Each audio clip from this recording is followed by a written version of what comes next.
আপনার চোখের পানি আমার সহ্য হয় না। অন্যান্য নবীর উম্মতদেরকে হায়াত দিয়েছি বেশি, কদরের রাত দেই নাই। আপনার উম্মতকে যদিও হায়াত লম্বা দেই নাই, কিন্তু আপনার উম্মতকে আমি লাইলাতুল কদরের রাত দিয়েছি গো নবী। লাইলাতুল কদরি খায়রুম মিন আলফি শাহর, হাজার মাসের চেয়ে সেরা। এই এক কদরের রাতে যদিও 60 থেকে 70 বছরের মধ্যে মারা যাবে, কিন্তু এই এক কদরের রাতে ইবাদত করলে 1000 বছর ইবাদত করলে যে সওয়াব, তার চেয়ে বেশি সওয়াব আপনার উম্মতের আমলনামায় ঢুকায় দিবে কে? আল্লাহ। খায়রুম মিন আলফি শাহর, 1000 বছর। 1000 বছরে হয় 83 বছর 4 মাস। আলফি শাহর 1000 মাস, 1000 মাসে হয় 83 বছর 4 মাস।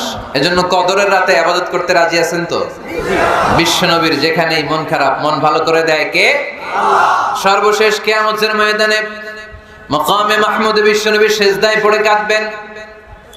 আল্লাহ বলবেন, জিব্রাইল যাও, দুনিয়ায় কান্না সহ্য করতে পারি নাই, আজ কিয়ামতের ময়দানেও আমি আমার নবীরে কাঁদতে দেব না।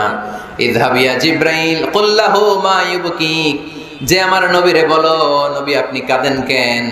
সাইয়েদনা জিব্রাইল যে বললেন, নবী আল্লাহ জিজ্ঞেস করেছেন আপনার কান্নার কারণ কি। বিশ্বনবী তখনও সিজদা থেকে মাথা তোলেন না, সিজদায় পড়ে উত্তর দেয়, উম্মতি উম্মতি উম্মতি উম্মতি রব্বি হাবলি উম্মতি। আল্লাহ আমার গুনাহগার উম্মতের কি হবে? আল্লাহ আমার উম্মতের কি হবে? আল্লাহ আমার উম্মতের কি হবে? আল্লাহ বললেন, জিব্রাইল তাড়াতাড়ি যাও, আমার নবীর কান্না আমার সহ্য হয় না। আমার নবীর কানে কানে যে বলো, ইন্না সানুরদিকা ফি উম্মাতিক, দুনিয়াতে যেমনি আপনি পেরেশান অবস্থায়, মন খারাপ অবস্থায় আমি আপনার মন ভালো করে দিয়েছি, আজকে আপনার উম্মতের ব্যাপারেও এমন একটা ঘোষণা আসবে, ওই ঘোষণা পেয়ে আপনি আজও খুশি হয়ে যাবেন গো নবী, আজও খুশি হয়ে যাবেন। এরফা রাসাক, নবী আপনি মাথা তোলেন, মাথা তোলেন, আর সিজদায় পড়ে থাকবেন না। এরফা রাসাক, মাথা তোলেন। সাল তুতা, কি